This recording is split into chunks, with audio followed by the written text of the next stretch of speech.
Halo semuanya, selamat datang di audiobook Bahasa Indonesia bersama Dila Kumaka. Di video ini saya akan membacakan ringkasan dari buku berjudul Dark Psychology karya Richard Campbell.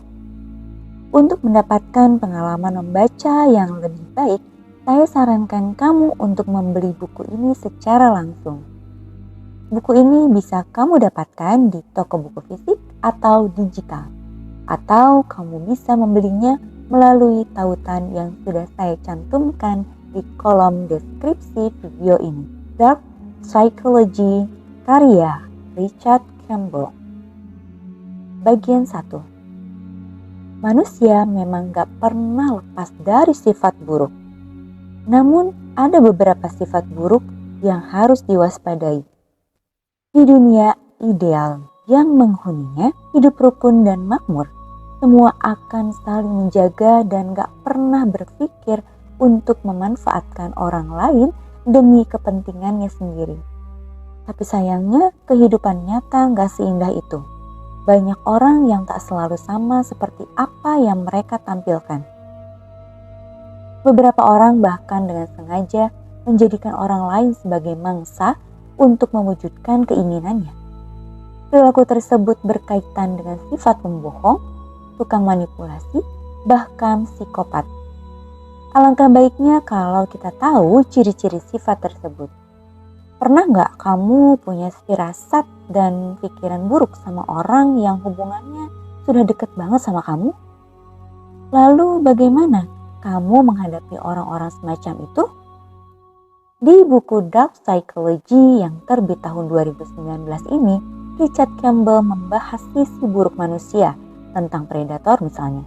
Predator adalah jenis manusia yang gak pernah mengenal empati ataupun memikirkan keadaan orang lain.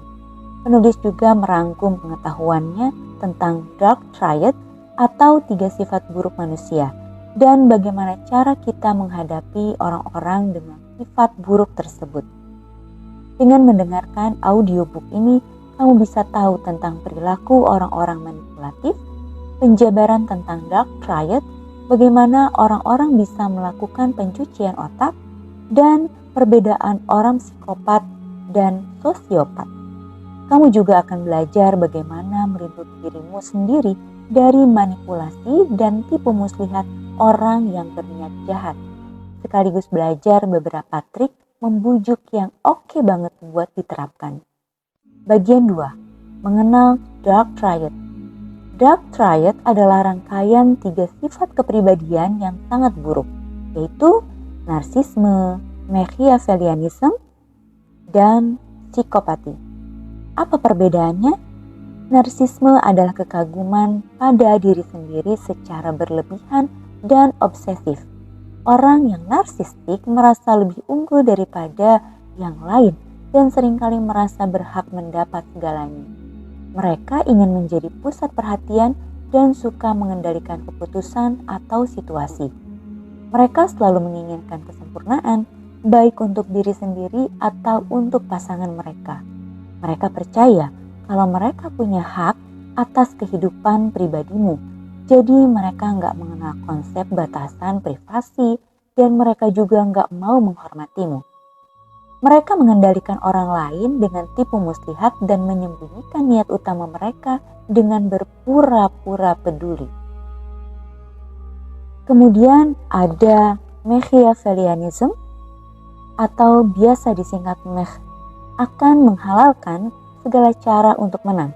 Mereka nggak punya emosi dan lebih mementingkan kekuasaan, uang, dan kompetisi dibandingkan komunitas, keluarga, dan kasih sayang. Orang-orang ini benci banget sama peraturan dan mereka sangat bisa sukses dalam bisnis yang berkaitan dengan membohongi klien demi keuntungan mereka. Mereka sangat oportunis, susah didekati secara emosional dan cenderung sangat aktif dalam hal seksual, terutama dengan orang yang gak begitu mereka kenal.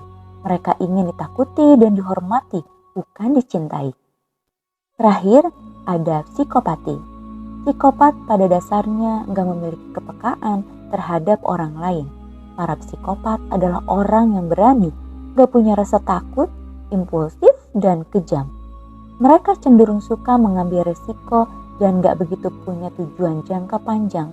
Mereka hidup dengan masa sekarang dan seringkali takut akan komitmen. Test of the Dark Triad dilakukan untuk mengukur nilai ketiga perilaku ini pada diri seseorang. Tes semacam ini biasanya digunakan dalam bidang hukum dan peraturan perusahaan. Isinya meliputi berbagai pertanyaan tentang perspektif orang tersebut terhadap kehidupan, kematian, dan interaksi sosial. Namun, hasil tesnya juga nggak bisa dipastikan karena orang-orang ini cenderung berbohong agar membuat diri mereka lebih baik daripada aslinya. Tokoh terkenal yang memiliki kepribadian Dark Triad misalnya Alexander Agung yang merasa dirinya adalah putra dewa Zeus dan memerintahkan para tentara untuk berperang hanya demi kemenangannya sendiri. Contoh lainnya yaitu Adolf Hitler. Dia dipercaya kalau rasnya adalah manusia yang lebih unggul. Dia juga gak punya empati untuk orang-orang yang dia bunuh. Bagian ketiga, pencucian otak. Pencucian otak adalah salah satu alat pengaruh sosial terbesar. Teknik ini sering banget dipakai oleh tokoh-tokoh politik dan agama yang berusaha menarik orang-orang yang naif dan mudah diatur. Tujuan pencucian otak adalah melepaskan identitas korban sehingga mereka mudah dihasut. Pencucian otak dilakukan dalam 3 tahap utama. Predator, si pencuci otak, memulai dengan membuat para korban ragu akan identitas mereka sendiri. Biasanya mereka melakukannya dengan membuat korban merasa bersalah dengan berpikir bahwa mereka nggak cukup baik.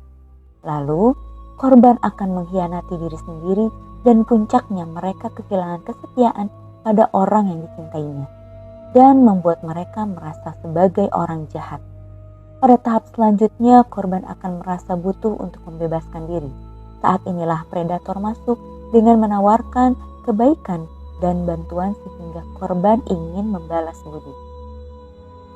Sebagai upaya penebusan, korban akan diperkenalkan dengan keyakinan alternatif. Akibatnya keyakinan mereka yang sebelumnya akan hilang dan tergantikan. Pada tahap akhir, korban akan melakukan apapun untuk menyenangkan si pencuci otak.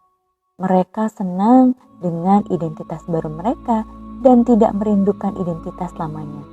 Bahkan seringkali mereka benar-benar sudah terputus dengan kehidupan lama mereka, sehingga sulit meyakinkan mereka sebagai korban pencucian otak. Yang membuat orang rentan dicuci otaknya adalah lemahnya keyakinan mereka akan identitas. Selain itu, ketiadaan pendukung dalam hidup juga bisa menjadi faktor.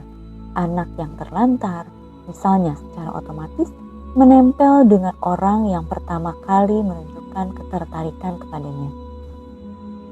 Jadi gimana dong supaya kita nggak kena pencucian otak? Kamu harus tahu segala kerentanannya. Jangan percaya dengan produk atau tokoh yang terlalu digembar-gemborkan.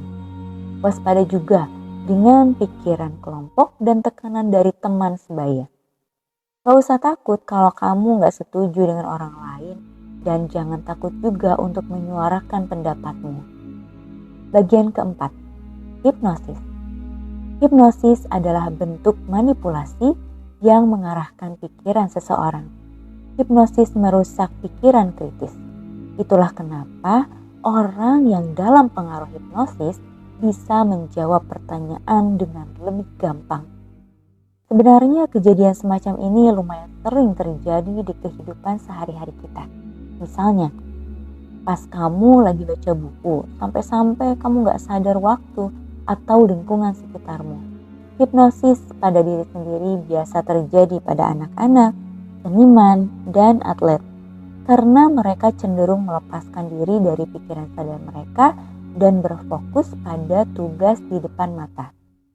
Kalau kamu mau mencoba menghipnotis orang tanpa ketahuan, kamu harus menjalin hubungan yang erat dulu dengan mereka.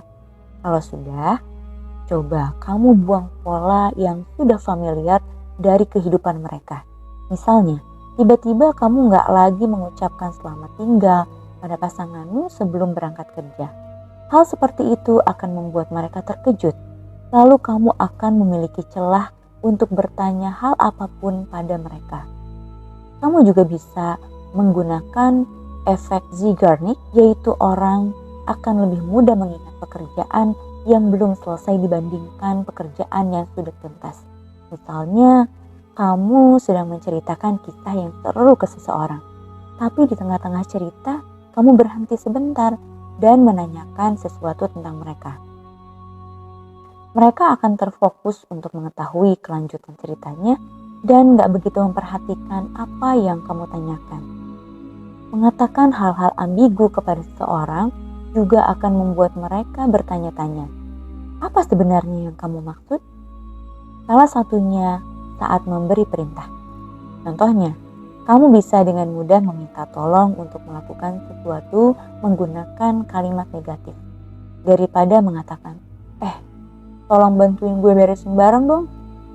Atau nih, kamu bisa lebih meyakinkan lagi dengan mengatakan, lo gak usah bantuin gue bawain barang. Ambigu kan? Cobain deh dan lihat bagaimana reaksi orang. Untuk selalu baik agar kamu terhindar dari hipnosis, kamu harus belajar hidup dengan prinsip apa yang akan kamu terima dan jangan dengan mudah mengatakan iya. Biasakan juga untuk menerka apakah seseorang yang meminta bantuanmu punya niat mencurigakan atau enggak. Bagian 5. Menguasai teknik persuasi. Persuasi atau membujuk adalah teknik meyakinkan seseorang untuk melakukan atau memikirkan sesuatu. Persuasi akan menjadi alat membujuk yang kuat kalau dikuasai. Prinsip dari persuasi adalah timbal balik. Berbeda dari muslihat yang hanya menguntungkan salah satu pihak. Cara kerjanya adalah sesederhana memperlakukan orang lain sebagaimana kamu ingin diperlakukan. Dengan begitu, kamu berpeluang untuk membujuk seseorang. Salah satu karakter untuk memulai persuasi adalah menjadi ramah dan murah hati. Pastikan juga kamu konsisten. Kalau kamu bisa meyakinkan seseorang untuk melakukan hal kecil, kemungkinan kamu akan bisa meyakinkan mereka melakukan hal yang lebih besar. Kalau kamu sudah punya orang yang dekat denganmu, itu bisa menjadi nilai tambah. Karena kamu akan lebih mudah untuk menarik lebih banyak orang. Sama halnya seperti ketika kamu melihat produk yang punya banyak review positif. Dengan membaca ulasan-ulasan itu, kamu akan termotivasi untuk membeli produk itu juga. Walau mungkin sebenarnya kamu gak berencana untuk beli. Untuk bisa membujuk orang dengan mudah, kamu harus percaya diri. Pastikan juga permintaan itu fleksibel dan gak begitu kentara. Ketahui juga waktu yang tepat untuk mendekati seseorang dan lebih seringlah mendengarkan daripada berbicara. Kamu juga perlu belajar kapan harus berbohong dan kapan harus menyembunyikan informasi. Bagian 6. Melindungi diri dari manipulasi. Tahukah kamu kalau kamu yang pintar cenderung lebih mudah untuk dimanipulasi? Kedengarannya kayak gak masuk akal ya. Jadi gini, pikiran orang-orang pintar dipenuhi dengan logika. Sementara logika itu sendiri sangat mudah dimanipulasi. Sebaliknya, orang yang bodoh biasanya punya pikiran yang lebih batu. Mau kamu jelaskan dengan segudang fakta ilmiah pun, mereka mungkin gak akan percaya. Menjadi terlalu percaya, mengharapkan yang terbaik dari orang lain, dan terus mencari validasi eksternal membuatmu lebih rentan untuk dimanfaatkan oleh orang baru. Selain itu, gak semua orang akan menyukai kamu, jadi keliling dirimu dengan teman dan keluarga yang kamu percayai. Karena kalau kamu sendirian, kamu lebih mudah dimasuki tukang manipulasi. Si tukang manipulasi seringnya menjadikan orang sendirian sebagai sasaran mereka. Karena mereka jauh lebih mudah membohongi satu orang daripada membohongi banyak orang kan? Satu hal lagi yang gak kalah penting. Kamu gak bisa mengubah orang yang psikopat atau narsistik menjadi orang yang lebih baik. Karakteristik gelap sangat melekat dengan jiwa mereka dan pada hakikatnya mustahil untuk mengubah mereka. Ketika bertemu dengan orang berciri-ciri psikopat atau narsistik, percayai firasatmu, karena biasanya itu benar. Jangan terbuai oleh skema mereka, walau terkadang memang menggiurkan. Bagian ketujuh, psikopat versus sosiopat. Beberapa orang berpikir kalau psikopat dan sosiopat itu sama. Namun sebenarnya sosiopatik adalah kelainan yang gak begitu parah jika dibandingkan dengan psikopat. Sosiopat punya nurani yang lemah dan seringkali impulsif. Sementara psikopat sama sekali gak punya nurani dan suka memperhitungkan segala sesuatu. Psikopat umumnya adalah bawaan lahir, sementara kepribadian sosiopat terbentuk karena keadaan lingkungan. Pemikiran bahwa cuma cowok yang bisa jadi psikopat adalah salah kaprah. Psikopat ada juga yang perempuan. Dalam aksinya, psikopat perempuan cenderung menggunakan rayuan seksual daripada kekerasan. Psikopat adalah thrill seeker dan psikopati adalah kelainan kepribadian yang gak bisa disembuhkan. Kamu gak akan bisa mengubah seseorang yang memiliki dark triad yang tinggi hanya dengan menghujaninya dengan cinta dan kasih sayang. Usahamu itu gak akan mempan. Bagian ke-8, menciptakan ruang aman untuk anak agar terhindar dari dark triad. Kalau kamu adalah orang tua, kamu wajib melindungi anak-anakmu dari orang-orang dengan kepribadian dark triad yang bisa saja mereka temui. Inilah kenapa kamu harus menciptakan rumah sebagai ruang aman bagi anak-anakmu dan menjauhkan mereka dari bullying. Selalu waspada pada apapun yang bisa diakses oleh anakmu. Juga selalu awasi siapa yang ditonton anak atau siapa yang mereka ajak bicara. Sebab orang dengan kepribadian dark triad seringkali menarget lewat virtual ataupun tempat-tempat umum seperti taman dan mall. Salah satu pembahasan dalam buku ini adalah tentang predator. Orang jenis ini cenderung punya kepribadian menarik dan bisa mengatasi segala interaksi sosial dengan mudah. Predator akan membuatmu merasa spesial dan didengar. Padahal aslinya mereka melakukan itu sambil berusaha menggali informasi tentang kehidupanmu. Biasanya, predator gampang banget berbaur dengan orang lain. Kejahatannya juga jarang terendus. Makanya, setiap kali ada berita pembunuhan, pasti ada saja beberapa orang yang berkomentar kalau pelaku adalah teman yang baik atau tetangga yang ramah. Mereka juga berusaha menjadi orang yang baik dan dermawan. Mereka merasa berhak mendapatkan segalanya dan selalu mencoba meraih semua yang diinginkan. Gak peduli apapun bayarannya. Mereka juga memusuhi siapa saja yang menurut mereka lebih baik dari mereka. Mereka biasanya orang yang suka banget mengatur dan selalu berusaha untuk bisa terlibat dalam berbagai situasi. Selain itu, mereka paling ogah mengaku salah. Yang ada, mereka malah menyalahkan orang lain atas perbuatan mereka dan membuat seolah-olah mereka korbannya. Untuk melindungi dirimu dari predator, kamu harus familiar dengan kelemahanmu sendiri. Karena kelemahan itulah yang mereka incar. Selain itu, jangan mudah percaya pada orang lain. Bagian 9, pesan dari buku ini. Richard Campbell secara garis besar membahas dasar-dasar dark psychology, menjelaskan sifat-sifat dark triad, dan bagaimana mengetahui kepribadian itu dalam diri orang-orang yang berinteraksi dengan kita. Campbell banyak sekali memberi contoh perilaku yang memang sering ditemui di kehidupan sehari-hari. Walaupun kita sudah membahas orang-orang yang membahayakan, tapi jangan terlalu cemas.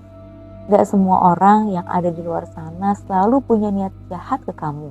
Faktanya, gak sampai 2% orang memiliki masalah dark triad psychology, dan gak semua yang punya sisi gelap ini orang yang jahat. Bisa saja loh, seorang penganut Machiavellianism menjadi pemimpin politik atau CEO yang bagus. Bekali dirimu dengan pengetahuan yang matang untuk melindungi diri dari kejahatan orang-orang tersebut. Di sisi lain, kamu juga bisa menggunakan beberapa teknik dark psychology untuk kebaikanmu sendiri, seperti hipnosis atau persuasi. Terima kasih sudah mendengarkan audiobook ini. Saya harap kamu mau memberikan kritik dan saran di kolom komentar. Dan kalau kamu mendapatkan manfaat dari audiobook ini, jangan lupa untuk like dan bagikan ke seluruh dunia.